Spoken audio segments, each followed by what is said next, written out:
Hey, welcome to the Sequential Artists Workshop Pro Calls. Every week we ask another creator, another graphic novelist to come sit down with us and tell us where they came from, what were the first things they made, what did they make recently, how did they do it, what are they thinking about now, how are they going to move forward, how do they keep going, all those things, career things, art things, feeling things, creative things. Every month it's a new creator, new challenges, new stories. Come check it out. Come sit down with us. You can sit down live for some of these calls by being a member of our groups. You can find us at learn.sawcomics.org. Come check it out. Come be a graphic novelist with us. Come join us on the socials. Sometimes it's Comics Workshop, sometimes it's Saw Comics. Either way, come check us out and welcome. Are you doing a screen share? I guess that was a question. Yeah, I should have asked you at another time. I could. It's, I suppose that's probably a good idea. But the thing is, I didn't want to. I didn't want to do one of my slideshows. Uh-huh. I'd personally rather just talk about my career and just sort of talk about cartooning and I'm very excited to see how big this group is, which is really amazing. Okay. But Well, what you just described sounds perfect. So, and we've already started recording. We could start informally and just dig in. I would spotlight you so you're going to get big on your own screen and other screens. Is that all right? yeah, okay. Well, here's the thing. We The best version of these slideshows that I've done, I've uh-huh. had slideshows, these online discussions. Yeah. It's always great to have interactions Uh-huh. and questions and all these things, because I want you all to walk away with something, something answered, so I think that's super important. But just to introduce myself, my name is Keith Knight, gentleman cartoonist. I'm big. I've been in the business for 30 plus years. And I'm like Tom, I'm like one of those dudes. I'm like the old man at the con. Just like somebody who's been doing it for a really long time. And really it's, the fact that we're still doing it, and in this capacity makes us a success at cartooning, because I think um, a lot of people sit there and go, oh wow, it's you got to have a TV show on, you got to be like The Simpsons or something like that. No, but it's like there's so just be able to sustain a career in cartooning is an achievement in and of itself. And I'd like to think I'm one of those folks who actually made it work for them. So I'd love to talk about that and get into it, but just really briefly, and I'm sure everyone's story is similar. I drew cartoons ever since I was a little kid, all the time. I drew on the walls of my apartment, and then my parents got me paper, and I would draw.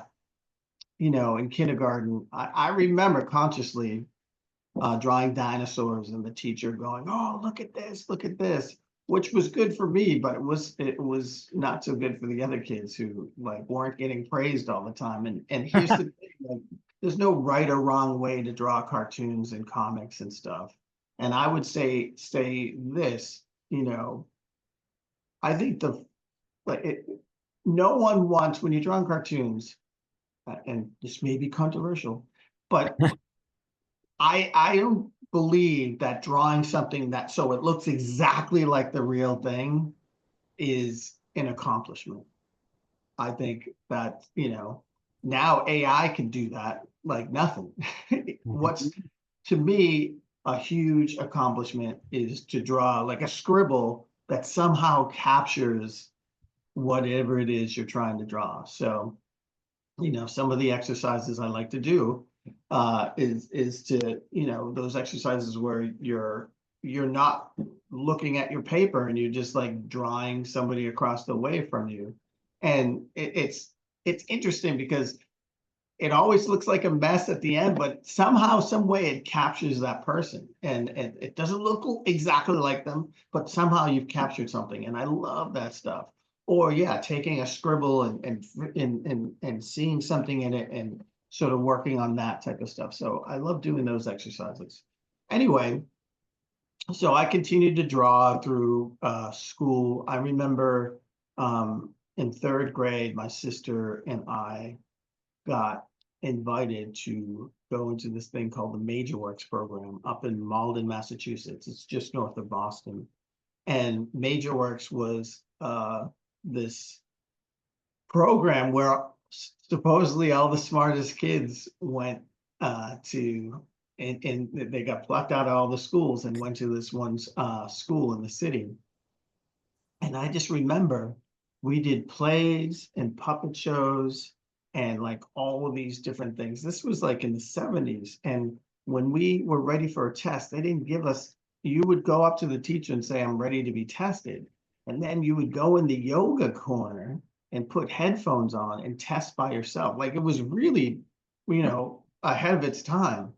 But I met so many creative people there and we did so many cool things. And that was the first time I remember doing my own version of Mad Magazine when I was in fifth grade. And I called it Kooky Magazine. Kooky with, I think it's because there were two Ks in Kooky and I could somehow like incorporate my name into it. And I didn't have access to a copy machine. So when I sold one, I would draw the same issue over again completely and then sell that and then draw the same issue. So I I didn't work very smart then. I hope I'm a little bit better at that stuff now. But from there, from fourth to sixth grade is when I was in that school. And then I went back to regular school and it was it was terrible. But public school. But what I took from there, I started to incorporate cartoons into my schoolwork. I just started doing all this, and I realized I was getting better grades incorporating my cartoons into my schoolwork, except math. Math is either right or wrong, and there's no side thing. But it was my English teachers that really encouraged me. My art teachers did not. My art teachers thought comics were childish and I don't think they were fans of Mad Magazine. They wanted me to become a medical illustrator, which is really interesting. But my English teachers thought it was really cool. And what I realized, and it was in middle school, like seventh to ninth, is when I drew my first autobiographical cartoon. And I realized now why I started drawing autobiographical cartoons. And it's because all the stuff that I would get in school, all the books and stuff, none of the protagonists look like me. We got more books where animals were the protagonists and not people of color. Like I saw no Black people in any heroic role or anything. And in fact, Schoolhouse Rock had one of my favorite things was Verb, because the Verb thing of Schoolhouse Rock, because they had a Black superhero in it, which was pretty amazing. So so as a result, I started drawing comics about my friends and I in adventures because I wanted to see people that look like me centered in the story as the heroes or just the ordinary people. So that was a huge thing. And so the first autobiographical comic I did was after a food fight in my lunchroom at Lincoln Junior High. And there were a lot of lies and innuendo about what had happened there. And I was there. I was the first embedded cartoonist. And I drew exactly what happened. And I made fun of Lunch ladies, I made fun of the kids, I was like ripping on everybody. And what I found was people were just psyched to just be in it. Like, no, like even though I was making fun of everybody, uh, they were just happy to be seen, which proves the point of like being seen, you know. But I was like, really? Like you're not mad? You don't want to kick my ass? And they're like, no, this is really cool. So it really was this thing that really got me doing comics. And a huge turning point was my English teacher when I was a junior. He gave us Animal Farm, another book with animals as the Mm. protagonist. Gave me Animal Farm to read, and frankly, like that was my favorite book. Like that was the book that made me go, "Wow, this is really cool." Mm. And um, I told him I couldn't I couldn't do justice to the book doing a regular book report. So I said I want to do a comic book report. So he allowed me to do a comic book report. And what I did was I did a parody of Animal Farm. I basically, it was me and my friends, and we took over our high school, out all the teachers, and we made the rules under 18 good and over 18 bad. And we did all that stuff. And I did parodies, caricatures of the teachers, people in school, and then like uh, my teacher kept it for a while, and he basically showed all the teachers in the teachers room, and he gave me an A plus plus when he finally gave it back, and was like, "You captured the essence of Animal Farm perfectly." But then he said, more importantly, you should be doing a syndicated comic strip. And that's the first time I'd ever heard somebody say syndicated. And so like that led me down the road of, okay, what's syndication? I went by my dad took me by the local newspaper. They explained, oh, newspaper is syndication is we get comics from the syndicate. So you have to submit comics to the syndicate. And if they like it, blah, blah, blah, all this different stuff. And sort of that was my trajectory, was I wanted to be a daily cartoonist. It wasn't till I went to Salem State College, and now Salem State University, when I went to college, that I started to go a different way. So um, I started, you know, doing a lot of different things in college. I was a DJ on the school radio station. I was doing a lot of different things, but I realized I could make money by doing posters for the different clubs on campus, or doing work. And I had gotten a job drawing caricatures in Faneuil Hall in Boston downtown. And like, so there were all these different things that I was doing. And I think that's when I realized I didn't have to do just a daily strip. And I also had my very first Black teacher, which I had not had a Black teacher all through high school, all through grade school. But when I was a junior in college, I had an American literature teacher um, who was Black, and he gave us Maya Angelou, James Baldwin, like all these Black writers. And someone said, why are you giving us all Black writers? And he just basically said, I'm giving you all American writers. And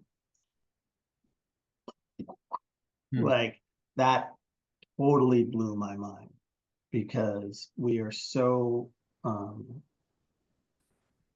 indoctrinated into the idea of what American literature is. Mark Twain, that's American literature, when there's a whole diaspora of like American literature of people of color that we never study in school.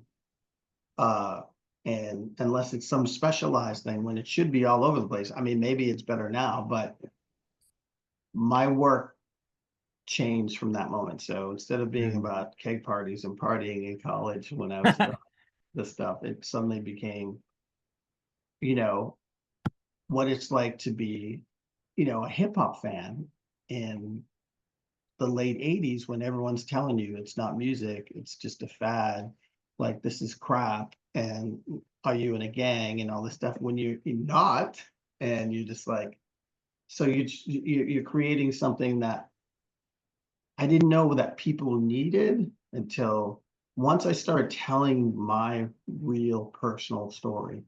I realized that, a lot of people could resonate with it.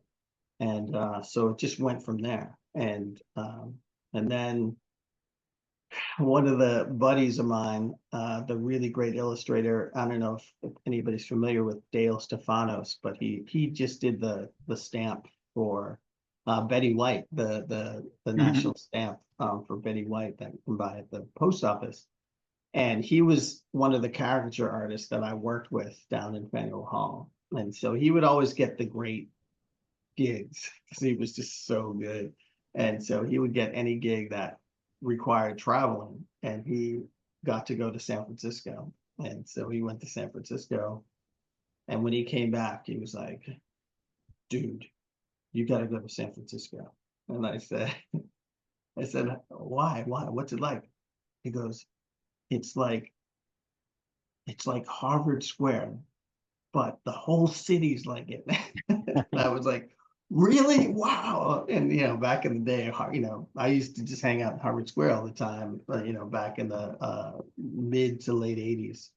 And it was just a great scene. It was a great scene. And so it was just, I just sight unseen. I was like, I'm going to San Francisco. And so I just saved up my money that last year I graduated in winter of, I think, 89. Oh no, Right. 90, winter of 90. And then just jumped in a car, an auto drive away. I don't know if they still have this. Oh. Yeah, yeah, where someone moves out and they need their car driven out. And so me and a couple of dudes drove across country, and it was amazing, and just showed up in 1990 in San Francisco. This is just after the 89 earthquake. So there was plenty of places to find to live, and rent was cheap. And so you could, three Slavs could live in an apartment, and you could live off a burrito for 2 days. and uh and that's really like, that's where I discovered really underground comics. It's not that I didn't see underground comics. There was a head shop in Malden, where I grew up, where I didn't realize I was looking at all of R. Crumb's stuff, but Mm. I was looking at Mr. Natural and all these different things. And so like all this stuff was in my subconscious. But once I got to San Francisco and I saw the legacy of independent comics, that was the huge thing. And they had all these different magazines that you could do comics for. You didn't get paid, but like just to see it in print, blah blah blah. The alternative weeklies actually paid. And I think the very first comic I got into, the K Chronicles, for pay, was Local Color in the Bay Guardian, SF Bay Guardian. And it was basically, I did a comic about a Beastie Boys show that I went to. So it was this crazy Beastie Boys show, and there was this other band that came on that opened for them that was openly smoking marijuana on the stage. And I kept on asking everybody what the name of the band was, and no one could tell me, you know. And it turned out it was Cypress Hill. It was Cypress Hill that, and it really early on. And I just remember being in the bathroom, and some guy, it was on the second floor of this building, and this guy had climbed outside, was outside, climbed up the wall, and was asking me to unscrew something so it could climb in. And it was just a really surreal experience. And I guess I captured it in this cartoon. And once that ran, like people like wanted more, and it just sort of went from there. And so suddenly I found myself self-syndicating this comic strip that just about my adventures. And and Tom put it best. There's a lot of work that you had to go in, and I say this to cartoonists all the time. And maybe a lot of you don't want to do this for a living. Maybe a lot of you just want to just draw comics, which I think is amazing. I think it's very therapeutic, drawing cartoons just regularly, because you work all your frustrations out, looking at what's going on in the country and just being able to comment on it and to work your thoughts onto the page and do all that stuff. It's very therapeutic. If you want to do it as a business, it is 25% art and work. It's 75% marketing, doing all this stuff, like all the stuff that goes into it. I just did it now. I just sent off a contract and a W-9 form to something that I just booked in February. February, Black History Month, is always my busiest month. So it's always good to understand like when you're going to be busy. And I always happen to get invited into the coldest places in the country in February to do these gigs. And I don't have a problem with that. I don't have a problem with it. But yeah, it's a constant, you have to constantly set up more gigs and more and market yourself and get yourself out there. And we can talk about that after, but I'll just talk more about my progression. So yeah, I established myself in San Francisco. I think almost every newspaper at some point ran my strips. It's just I think I started in the Bay Guardian, then was in the SF Weekly, and then the Examiner offered more money, so I went to the Examiner, and then the Chronicle, and so it just kept on. Once I got into a daily, I was like, oh, I could get into all these daily things. So I started sending out all these places to all these different daily newspapers, and they were horrified by the stuff I sent. And I remember the Portland Oregonians sent me this great rejection letter that had this huge typeface that said, "In a family newspaper, are you nuts?"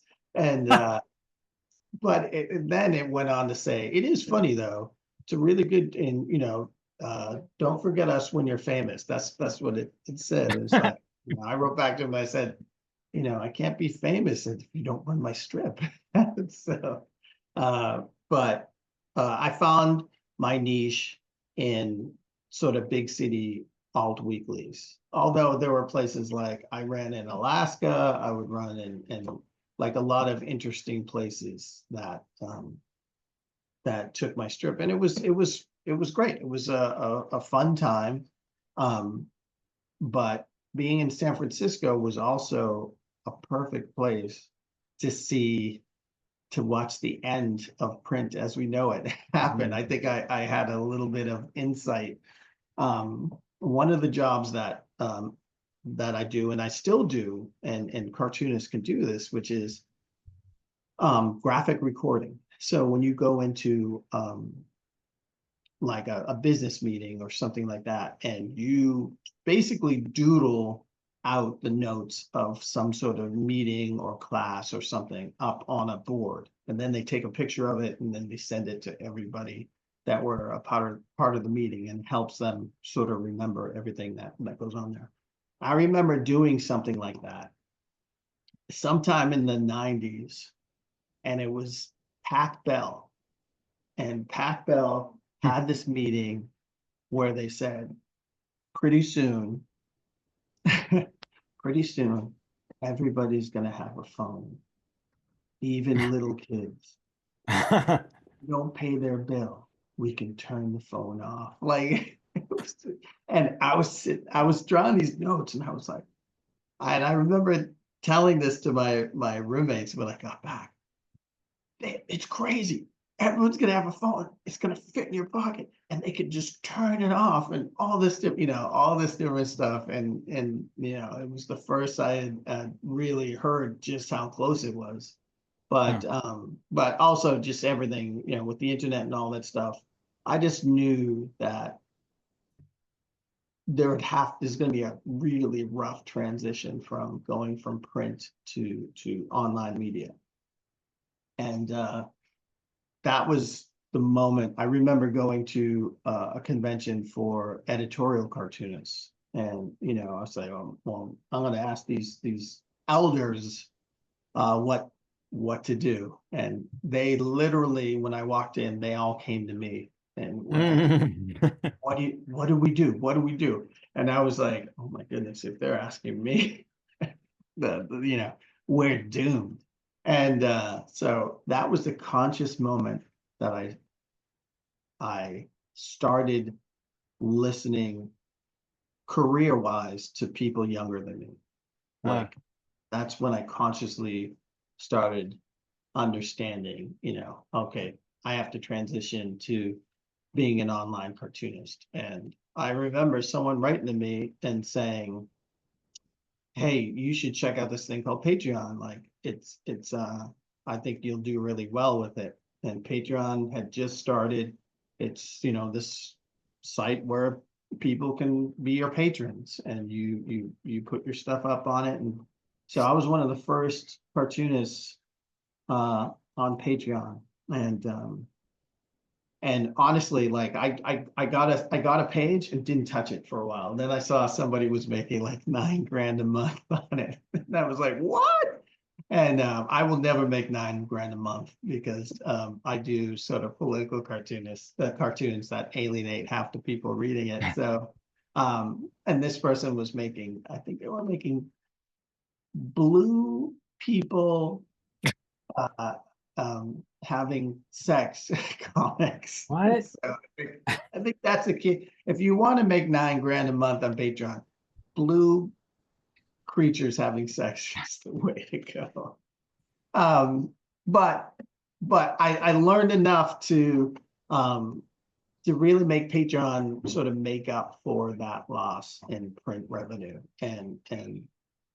But also, I mean, there were a number of different things that I realized. I said, the only way I'm going to get in front of anybody, any young people, to see my stuff is I'm going to have to do live events, like live slideshows.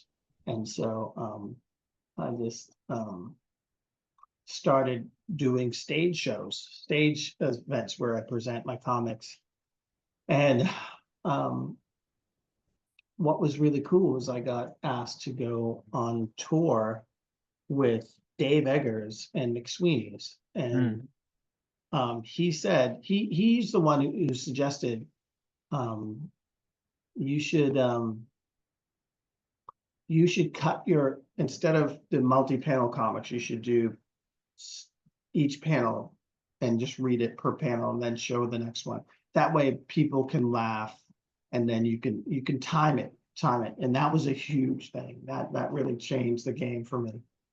And so like, that's become a huge part of what I do. Is I've been to Europe doing slideshow stuff. I've been to the Caribbean, done it, all over the country, and I continue to do it. And it's a really fun, fun thing to do. I think I actually like doing that more than I like drawing the cartoons, because I like blabbing for a long time. But it's pretty cool. So, are we going to see this work? So, I mean, I can show you a bunch of work if you want, but I was gonna just like show you some of the different things. Here's one of the things, another way that have become like a big sort of income thing for me, which is I do these portraits, and I'm not sure if you can see. Oh, yeah, there we go. Oh yeah. So these portraits here, I was, you should always carry a sketchbook with you all the time. So I still carry the same type of sketchbook that I always, and I just doodle, constantly in it. This is um, the sketch of the cartoon I just did for Anne. Can you see it? Kind Yeah, of. A it's little hard better to see, for, yeah, that's good. but it's a comic I did for Ann Telnis, editorial cartoonist who just resigned from the Washington Post. But I constantly draw in these notebooks, and I drew this picture of Gil Scott Heron in it. And it was a cartoony version of it. Like I was a terrible caricaturist. Like I was not good at all. And but I could write jokes and I could work the crowd. But oh, please show again. Uh, but this drawing of Gil Scott Heron looks so it looked just like him in a very cartoony way. And I was like, this is not a comic. I don't know what to, there's no joke. I don't know what to do. Let's see this. Oh, Yeah. that works. Yeah, that's right. Yeah. So there's a little lap dog licking at the bottom of his shoe. And yeah. So anyway, I didn't know what to do. So I was just like, you know what? I'm just gonna take this portrait. I'm gonna put some lyrics behind it. And I'm just gonna put it in a think strip. There's no joke, there's no anything.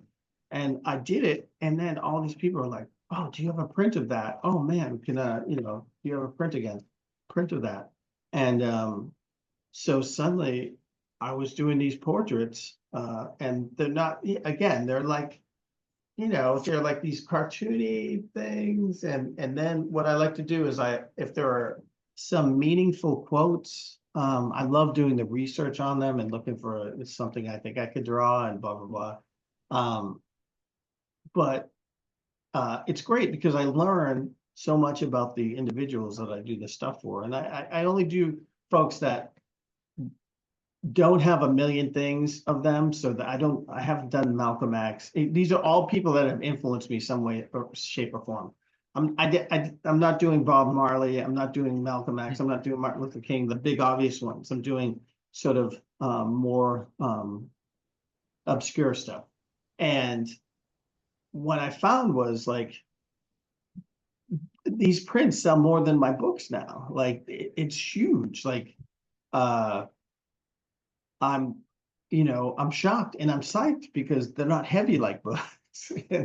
And what I found too is in the summer, in August, I get all these orders, and it turns out they're all school teachers Oh wow.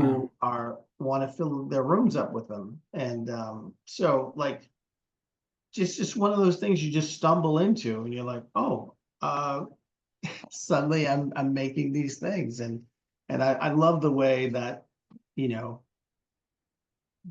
my career has done that. Like you get to these different places.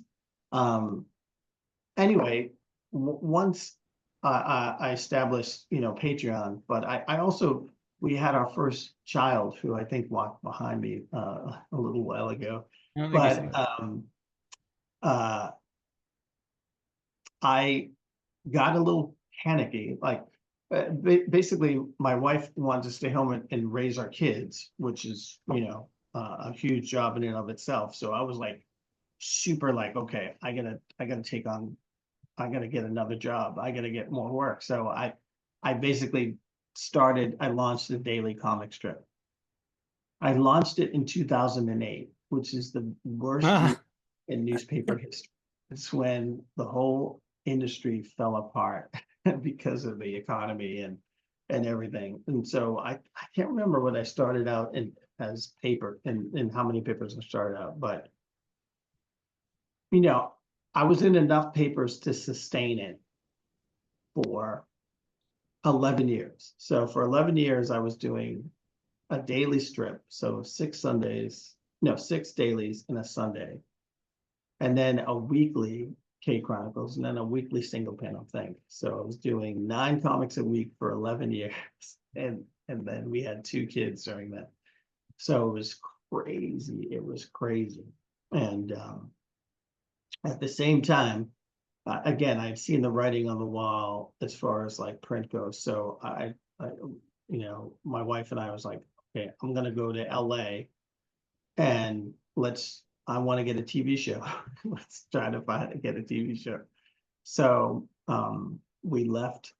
I think I was in my apartment for like 15 years or something. Like my landlord was like, "Are you sure you want to leave? Because you'll never be able to come back, you know." And so I was like, "Nope, this is it." And I had that feeling watching San Francisco change. Yeah, I didn't want to be like the bitter, angry San Franciscan who like is just stuck there because of rent control and it's like and just complains about how it used to be cool. And so I saw that. And I am not in LA anymore. So I moved down to LA and it took a while because I was defiantly anti-car. I didn't have a car. I said, I'm gonna make it work without a car. Because I didn't have a car for 17 years in San Francisco. But you know what? It's you need a car. So I inherited a car. I had a relative die in Boston, and I drove another car out from Boston. And you just realize being a cartoonist is it's a great icebreaker. So, and I always draw in cafes. I've always done that. And I found this great cafe, independent cafe, across the street from Sony Pictures. And I would just sit there and draw my comics there. And at the same time, I was also working on my graphic novel about my time as a Michael Jackson impersonator. So I just had all this stuff on the table. And so I would always have these conversations with people. And this one young producer said, have you ever thought about writing for television? And I said, that's why I'm here. And so we put the best of my cartoons together, and it's really weird. Like everything started to happen. Honestly, like once we decided to leave Los Angeles, it's really funny. So I remember saying like my wife wanted to leave really bad, like because there was no way we had 2 kids, we couldn't move into a bigger place. We were in this tiny little apartment.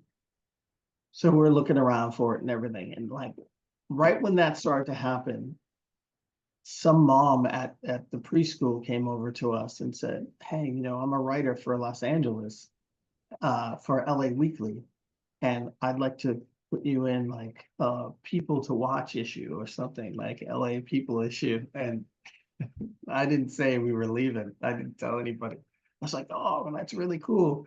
And so so I did that.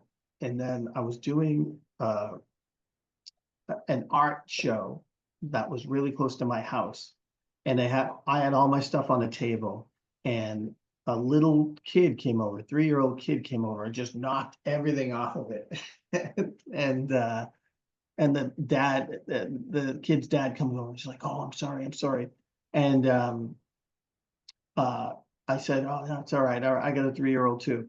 And he takes my card. And then later that day, he writes to me and goes, hey, I was the guy whose kid knocked down all your stuff. I'm an agent at CAA, and this card I took with your comic is really funny. Do you write for television? And I was like, yes, I do. And this was literally 2 weeks before I left Los Angeles. So I didn't had a meeting with him. I gave him all the stuff, and he was really cool, really nice. Loved my stuff, and we got along really well. And just on the way out, I go, so if I move out of Los Angeles, will you still be my agent? He's like, yeah, sure. And then I didn't tell him I left. next time I called him, I was in North Carolina. But it's weird. I think that my producers worked harder to try to get me back after I left. I think they were like, "Oh, wow, he really left." And so it really came together.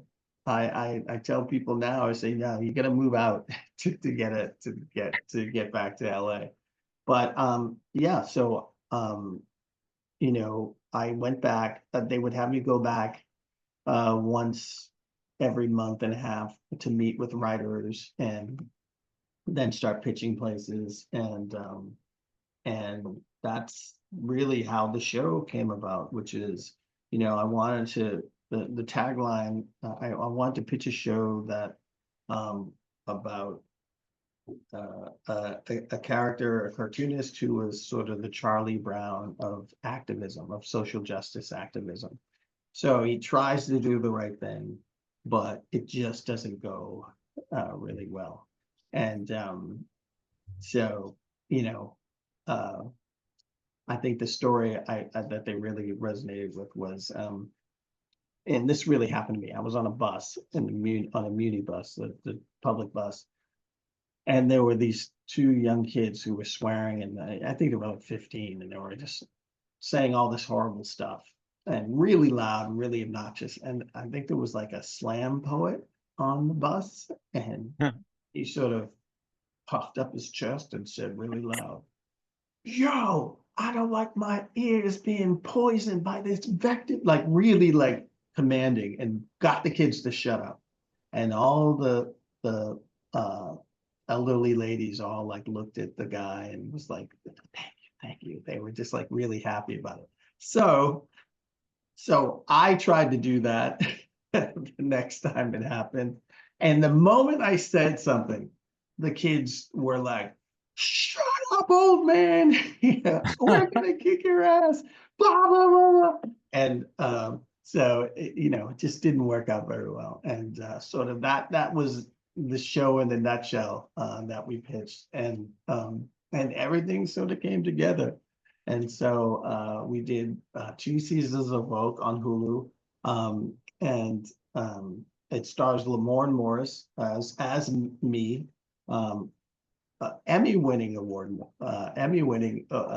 Morris, and it was just a great experience because I got to be a part of all of it, from being in the writers' room, being on set, being in front of the camera, behind the camera, yeah, just on, rewriting stuff and doing all the drawing, of course. And it was just a really fun experience, and really the type of thing where you couldn't get it in a school. Like you just experience it, and it really is this amazing experience of watching, like the train leaves the station and you're just hanging on to it for dear life. And like stuff needs to be done by this time.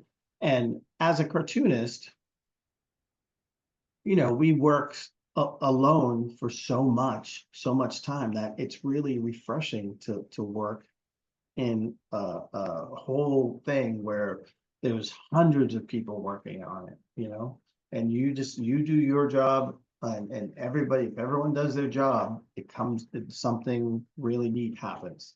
And so that was really great. It was like working in a symphony. Like, if I do my job and everybody does theirs, it's going to work out. So yeah, it was really neat. What I didn't anticipate was, when the show aired, was that people would suddenly Google me and find out I was a real person, and then order all this stuff off my website. So that was like a huge whoa, and yeah, I've always been sort of a one-man operation. And so that was really kind of crazy and fun. But I just want to say this: what I love about cartooning is it is so DIY and one person, and you are the director, you are the writer, you control the actors, like all of it. Like it's such a DIY amazing medium, and you can do it anywhere, and have anything happen. You can have it take place in your brain, you can have it take place in outer space, you can have it take place in a different galaxy. And it's still the same budget. It's still $1.27 for the pen and the piece of paper. And I say this all the time. Uh, uh, you know, this show, which cost $27 million to make the first season of, came from, from this thing that cost $1.27 to make. That is the power of cartooning. And I think that's what's so exciting about this medium, and just being a part of it, and being able to tell your story. Like, I always encourage everybody to tell their personal story. That's why I really love autobio comics. I love reading other people's stories, and I found that the more personal I get, the more universal it is. And even if it's like, I did one of my most popular strips is dedicated. This is dedicated to the one black kid. So it was all these microaggressions before I knew the word microaggression. That people touching my hair, shocked that I listened to more than just hip hop. Just all these different stereotypes and things like that. Oh, you don't talk black, blah blah blah. That was a very personal strip, but after that ran, I would get a list from that one Latino kid, from that one gay kid, from that one disabled kid. Like, they're all the microaggressions that they experience. And I realized that me telling this personal story resonated with all these different people, and they were able to tell their story. So tell your story, even if it feels really awkward and weird. Like, that's actually the best place to be, is when that awkward place. And I'm telling you this, it's not about the drawing. It's not about the drawing. I say this all the time. It's about the writing. And I'm not saying you have to be some brilliant writer, but if it's a something from your heart, something that really resonates with you, and the joke, like, you can be the greatest artist in the world, like, or just draw these really elaborate things, but if the writing's bad, I'm not going to read your comic twice. Like, but if you draw stick figures but are a great writer, I will be all over it. Like, and it's very rare that you find an artist that is that draws wonderfully and writes wonderfully at the same time. Obviously, someone like Bill Watterson is like one of those rare things. I would say, who's the other guy? Cul-de-sac. Richard, Tompkins. but he died of Parkinson's probably 10 years ago. But his artwork was amazing. His writing was amazing. Like, but there's a great autobio. I love Gabrielle Bell. I love her work. I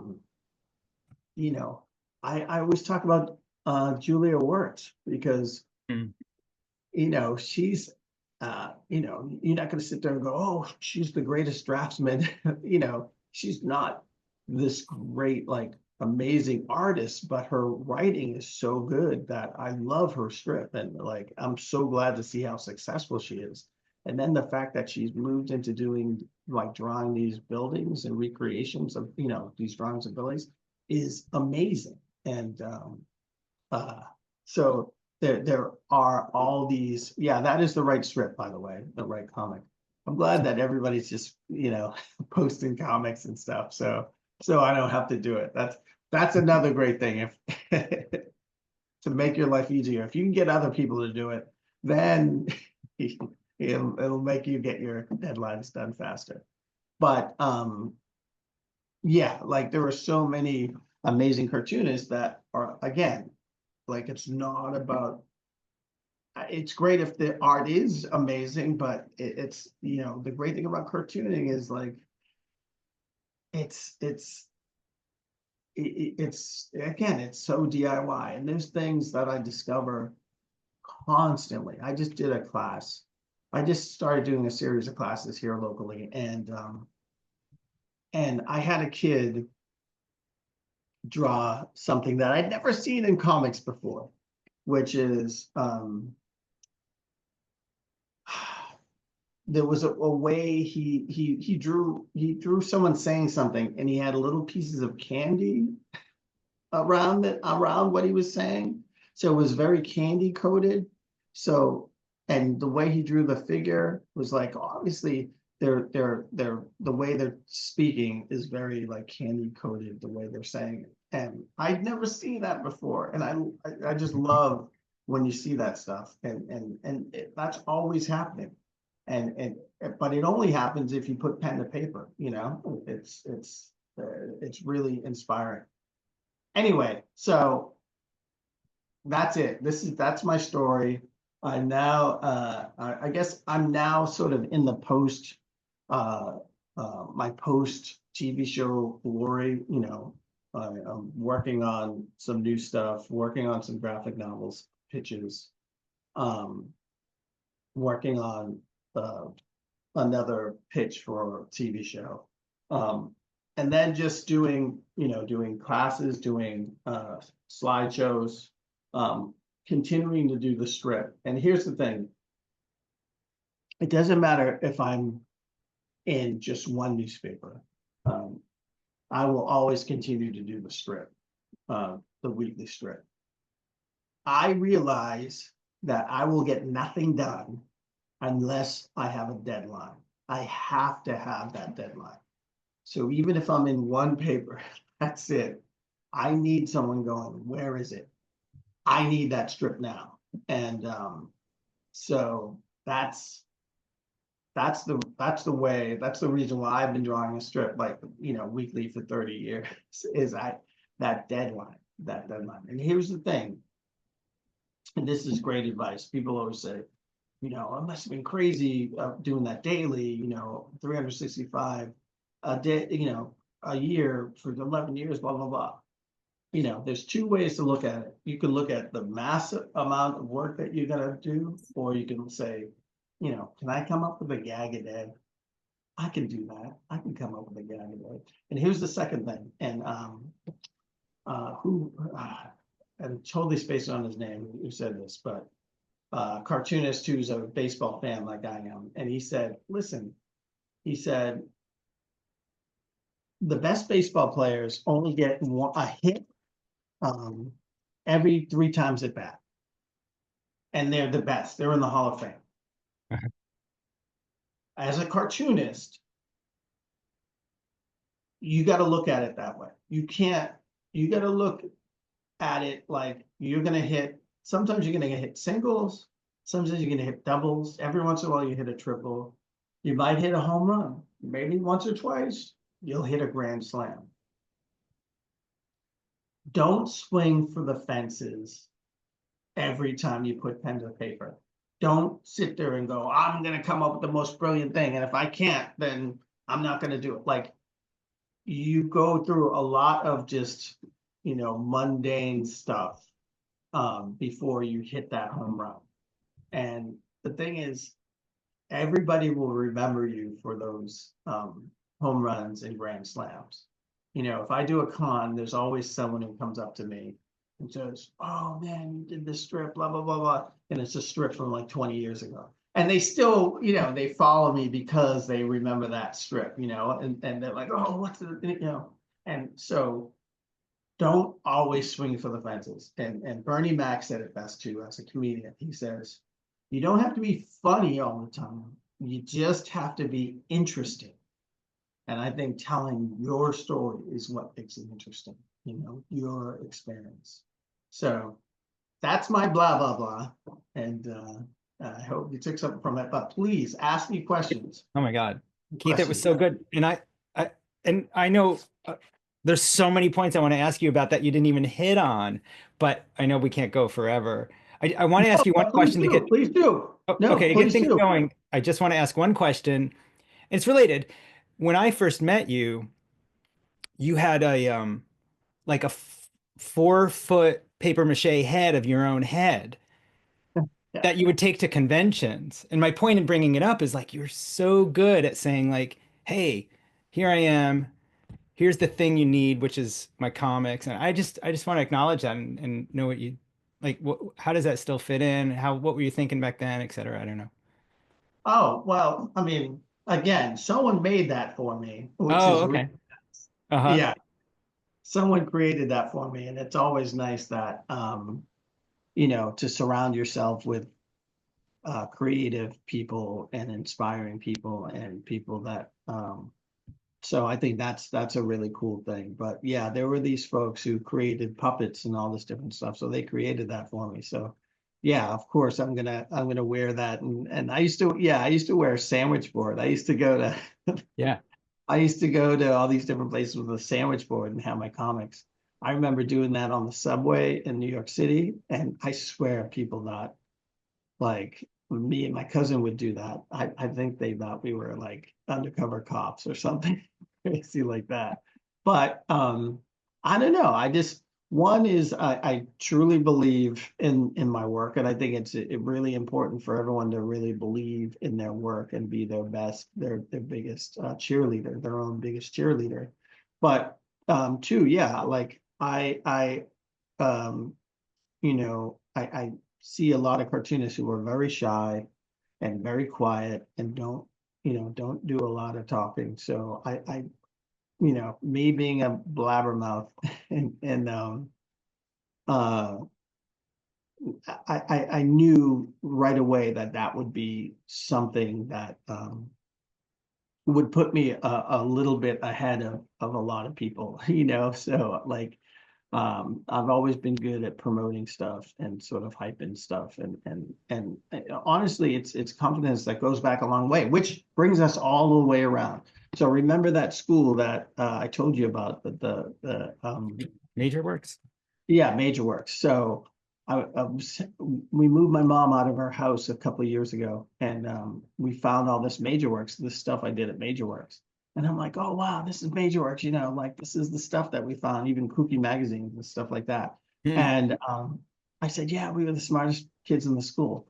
And so my mom she goes, you know, you weren't picked for that school. And I said, what are you talking about? She said, your twin sister was picked. And I told them that she couldn't go by herself. You had to take you too, as like, so she wouldn't be lonely. So I literally got into this thing as a companion animal for my sister. And but here's the thing, I literally thought I was like one of the smartest kids in the city. So I moved through life like going, I know what I'm doing. I'm the smartest. I'm one of the smartest kids in my town. So I think there's something to be said about just like, even if it's foolish belief, that Hmm. it gives you this confidence that you normally may not have. So yeah, be your best advocate. Surround yourself with people that there's always going to be people that say you can't do things, but surround yourself with people who say you can do things. And yeah, so, but let's take more questions. Yeah, where are the questions, people? Surround yourself with people who say you can do things. No one is we've got a small, quiet peanut gallery. What you just described, we've been talking in our longer program, we've been talking about like your origin story. And we have a lot of people here who actually didn't get a lot of uh praise or even acceptance when they were trying to make art as a kid. And so their origin story, they have to sort of like subvert the one they had been believing for so long, that you're not an artist, you're never, nobody makes a living as an artist, nobody cares, stuff like that. But there is a point where you can change things. And I like that your story was, I'm the smartest kid in the town, and then and it so worked for you, but like now you're like, whoa, and it's like, does that mess with your origin story in a big way or just a teeny tiny way? And you know what I mean? Like, or you're like, it's so far in the past, it doesn't even matter. It got me here. No, no, well, I think I believed it for so long, Mm, that there's no changing now. And I think the evidence supports it. Like, yeah. yes, I did do a portrait of Toronto Burke, by the way. Um, I didn't see but that. yeah, if everybody was raising their hand, if you want to either Now we're type ready. it or just or say it, that's cool too. Yeah, But well,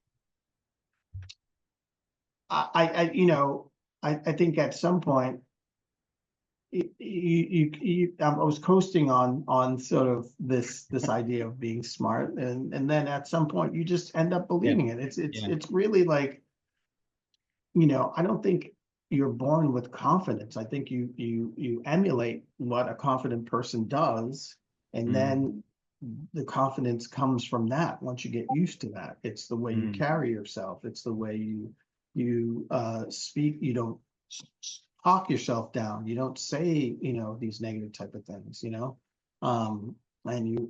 you once you get into the rhythm of that and getting used to talking yourself mm. up and understanding about that stuff, I think it just goes. You become self-confident.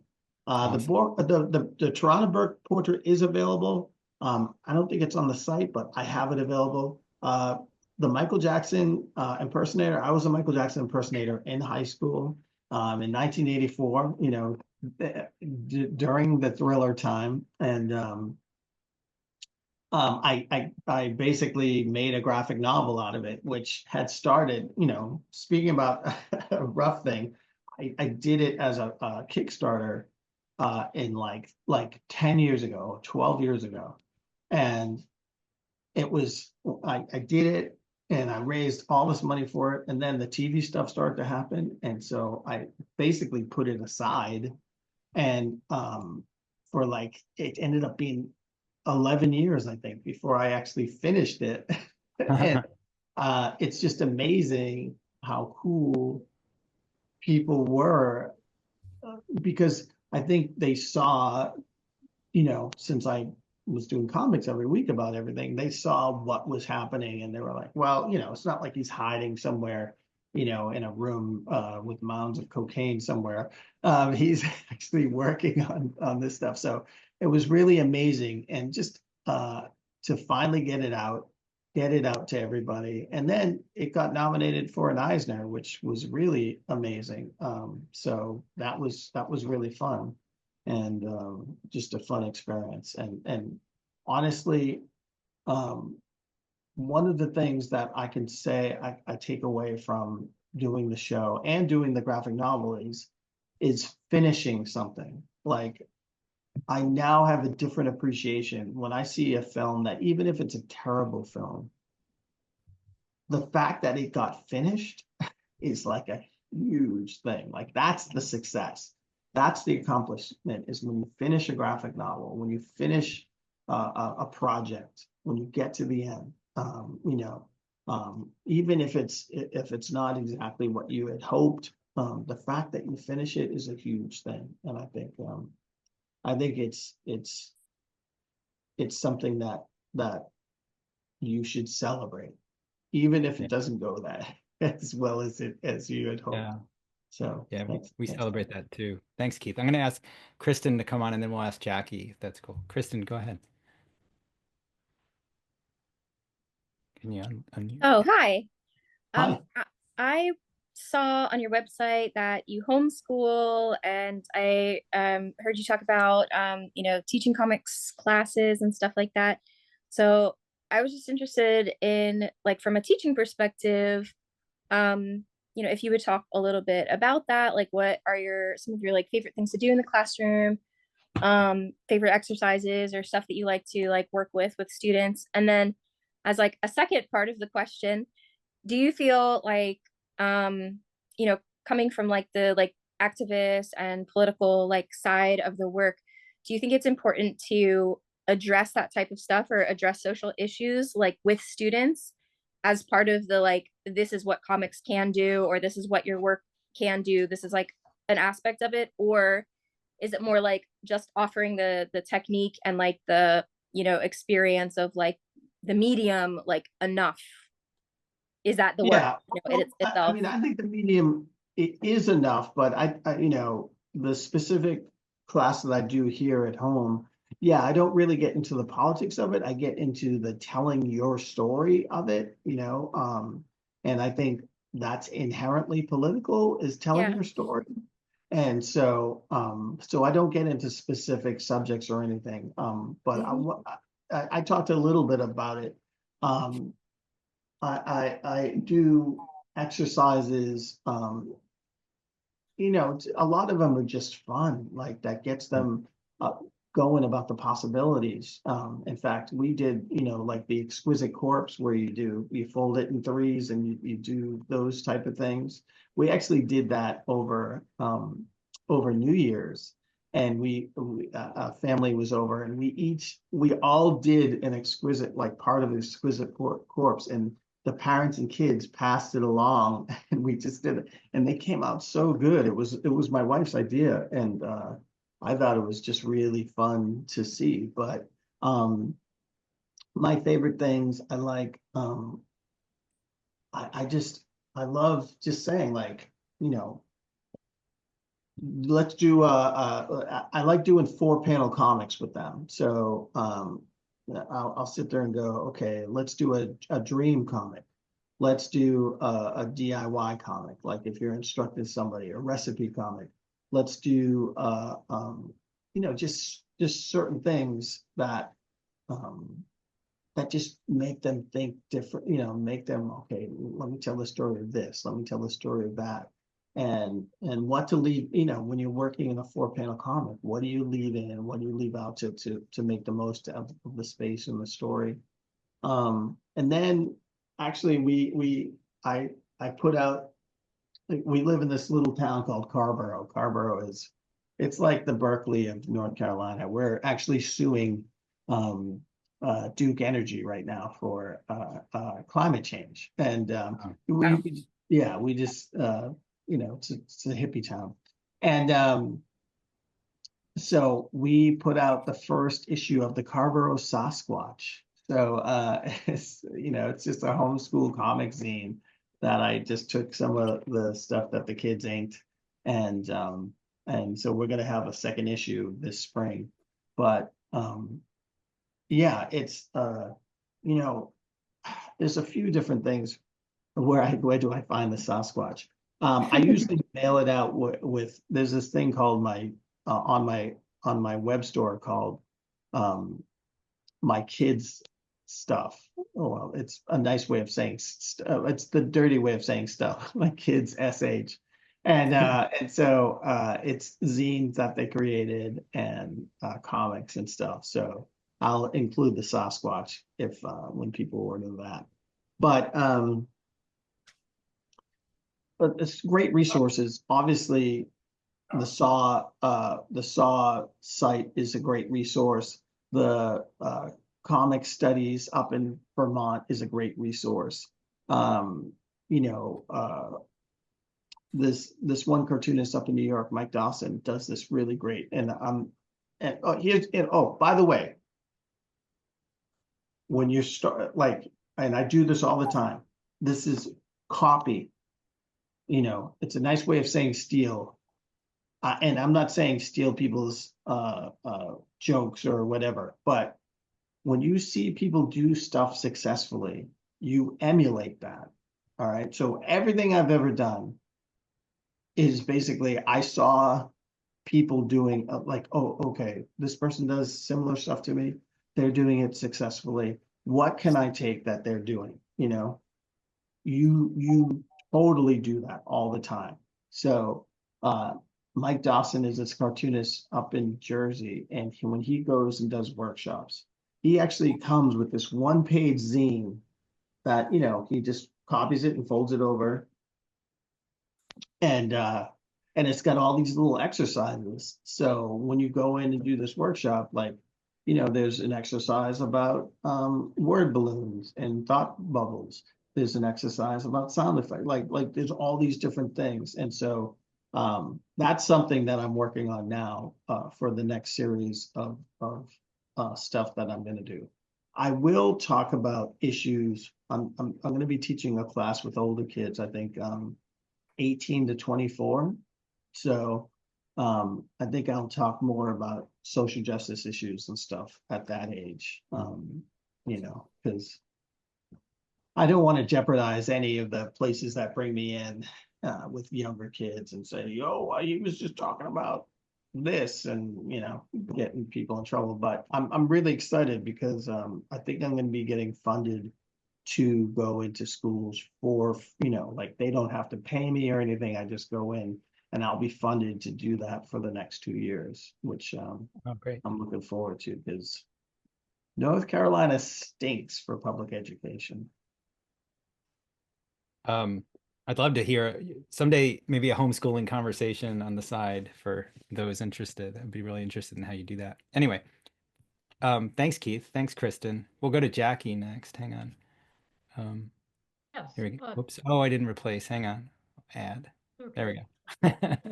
I'm not looking my best today, but thank you, Tom, for letting me ask one question, and thank you, Keith, so much for doing this. I met you at Cake earlier this year, and I unfortunately couldn't stick around. I was with my daughter, and she has autism, so she's a very short tether. But I was grateful to have seen your work and gotten to say hello.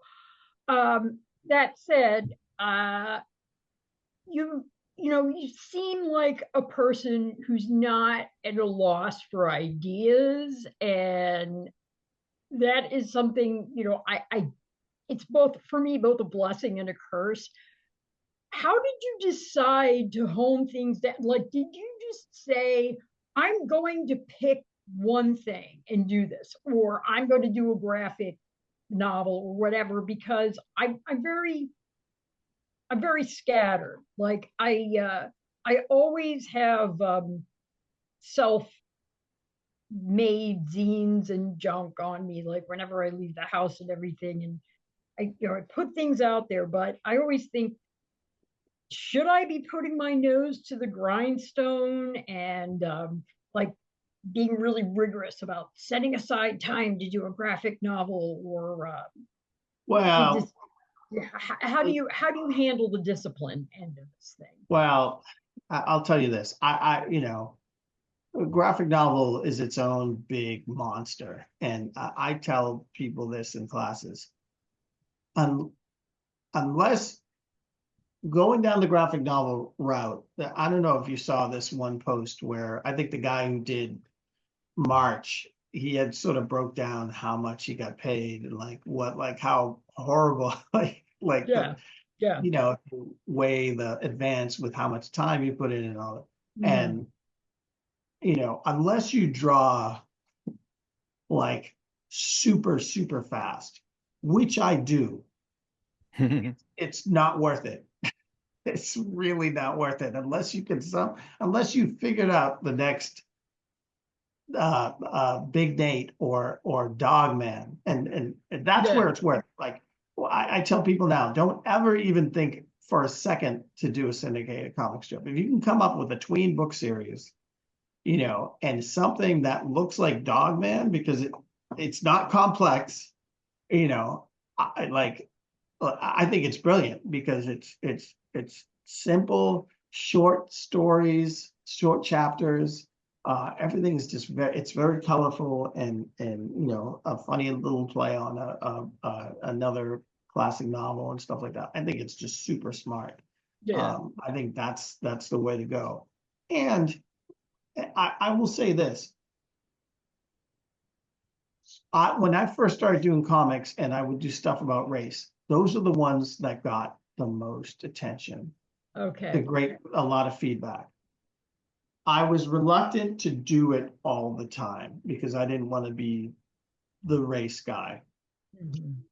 Then I took this class that told me, you want to be the race guy. You want to be the thing so that if something goes down, the first thing everyone thinks of is, oh, I wonder what Keith Knight's going to do about this. You want that. Mm-hmm. So that's when I went all in and I started doing stuff. I had been doing stuff about police brutality for a long time. And, I've been doing it since the late 90s. And I decided to take my slideshow on tour, collecting all my police brutality cartoons, and explain to people that this is not some new thing that's happening. It's always been, and the police were created out of slave patrols and like all this different stuff, and so the thing that I was reluctant to embrace, actually is my superpower. And so like people don't make comics like I make my comics are unique in that way. And so so to me, like that's and I just pitched two graphic novels. One is a recreation of my slideshow, but another is specifically about me sort of informing people on everything that we should know that we don't know about Black history. And and that's going to get harder to shake out. I mean, that's going to get harder to access, at least in public education. Oh, it totally is going to get harder to access. And I think comics is a great way of accessing it, because it looks like, oh, these are harmless, these aren't anything, and then you kind of sneak that stuff in there. But I will say this, like, your experience as a mom, as a mother with a child with autism, to me, that is like something that a lot of people would be able to like relate to, and I think that's something that maybe the microaggressions that you experience and like all these different things, like there's I think something that I think would do really, really well. And so it's something for you to think about. But again, you have to make it so you're not going to spend 5 years on something, that's going to really break you. But it is important to draw every day and try to figure out like how you're able to maybe draw faster. I had to do that doing the daily. I had to learn how to draw faster, and I figured out all these different things to make it go faster. So, well, I've learned a lot of that actually. The prompt palooza through the saw through.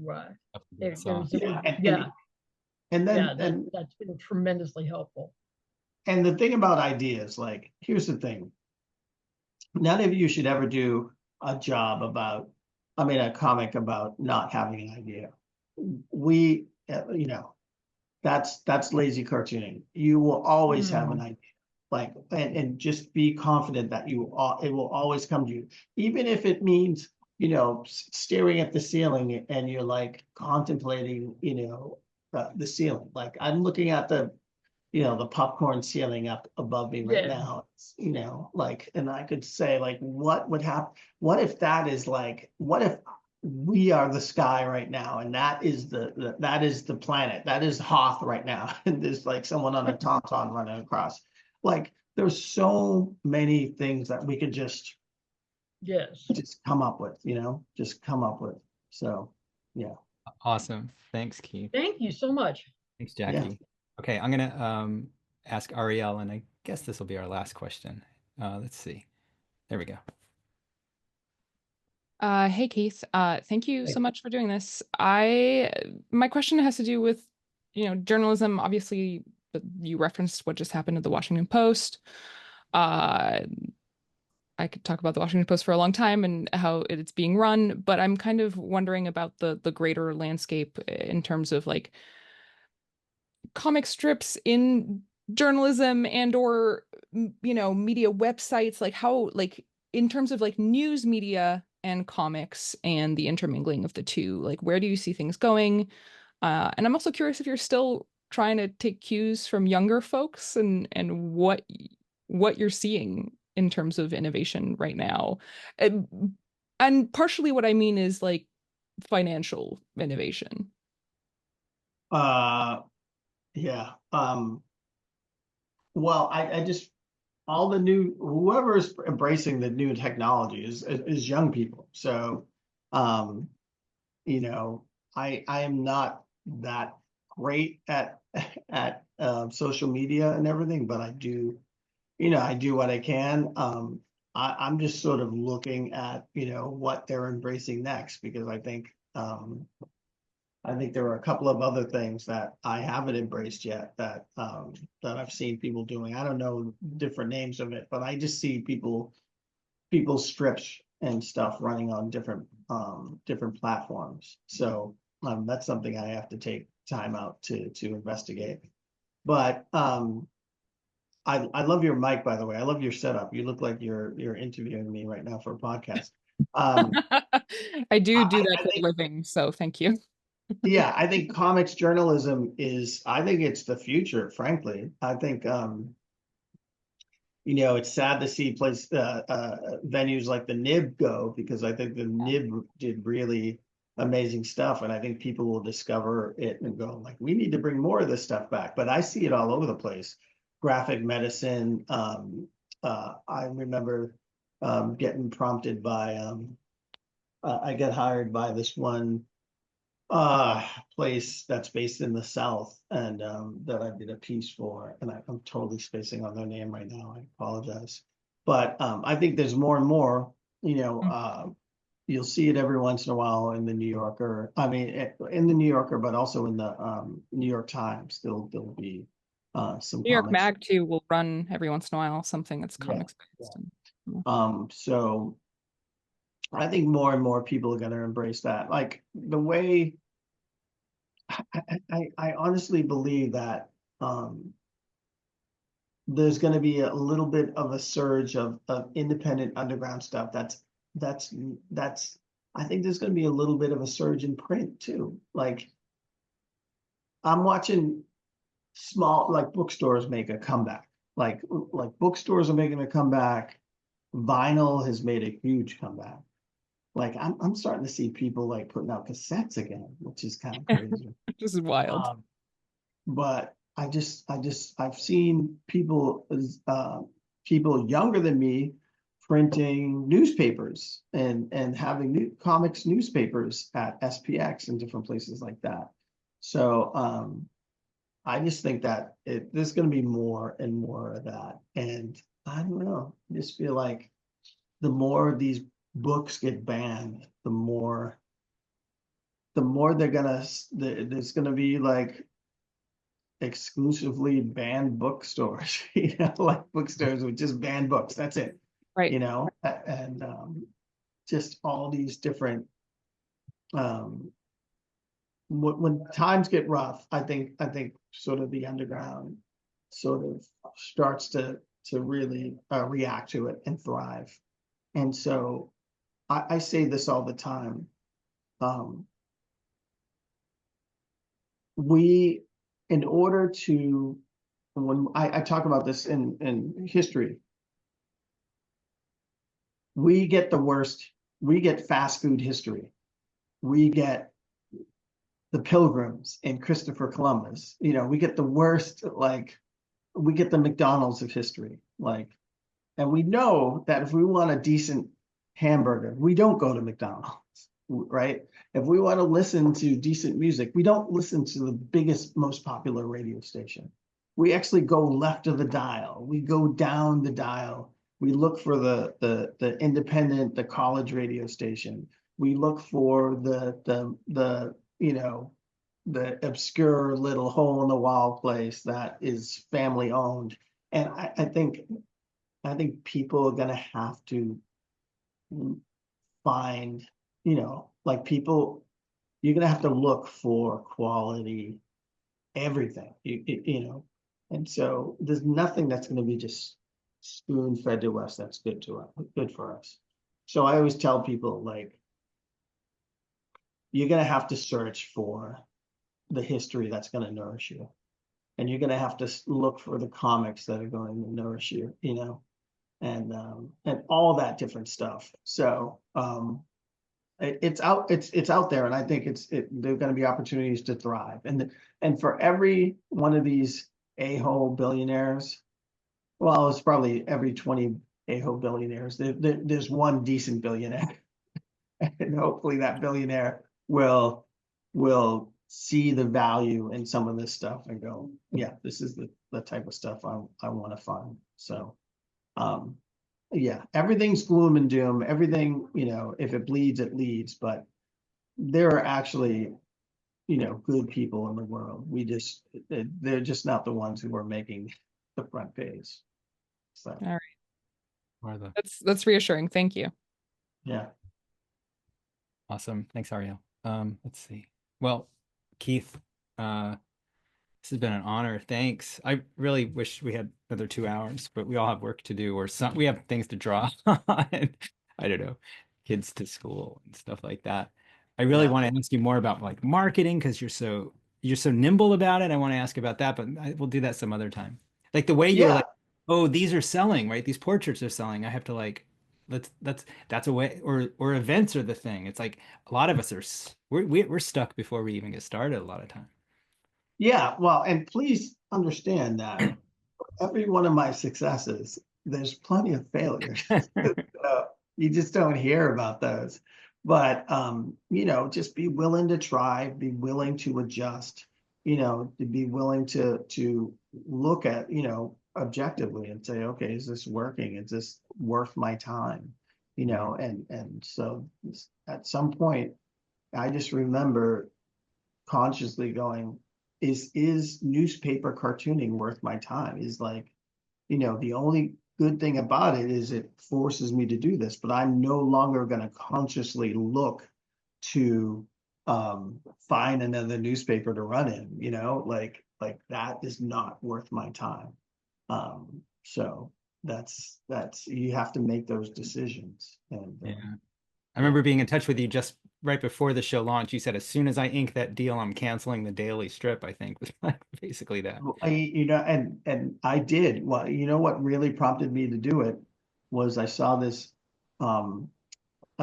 video of Dwayne "The Rock" Johnson speaking to a very young LA Laker team. This is post, I think, Kobe. What? Oh, no. I mean, these were all these new people coming onto the team. I think Kobe was there, but he wasn't there when he was doing it. But he did this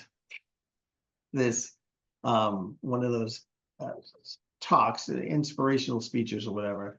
And the moment I watched it, I called up my syndicate and said I quit. Like, oh, really? Yeah, it was that. If I find it, I'll send you the link. But I was like, I'm gonna quit. He just talked about having, like, I remember I was living in my car and I did $5 to my name and blah blah blah. Just it was just really inspiring. So there you go. And my twin sister said it. She said, "Listen, if you move this big thing out of the way in your life, it makes room for the new thing to come in." And it's so true. It's so true. There's something else waiting, ready to come in. So, awesome. Thanks. What conventions are we going to see you at this year? You're going to be at? I'll be at MoCA in March. Okay. Yeah, that's the sure thing, and I know I'll be at SPX too. Okay, I'll see you at those two. Nice to see you. Thanks. I'm going to ask everybody to unmute, give you a round of applause. We really appreciate you coming in. We know you're busy. Yeah, You're fabulous. Thanks so much. This is Thanks, great. Kate. Amazing. See you next time. Thank you. Thanks, You're everybody, great. for being here. Thank you. Really Absolutely enriching. appreciate your Thank you. generosity. all right, thanks. Thank you. All right. Bye-bye. Bye-bye now. Bye. Thanks for joining us. This has been a production of the Sequential Artists Workshop, or SAW. You can find us on social media at Comics Workshop and online at sawcomics.org. You can hear about our many courses at learn.sawcomics.org. SAW is a nonprofit and supported by people like you. Learn how to make a tax-deductible donation at the donate page of sawcomics.org. You can join our free community of comics explorers at members.sawcomics.org. Thanks so much for being here.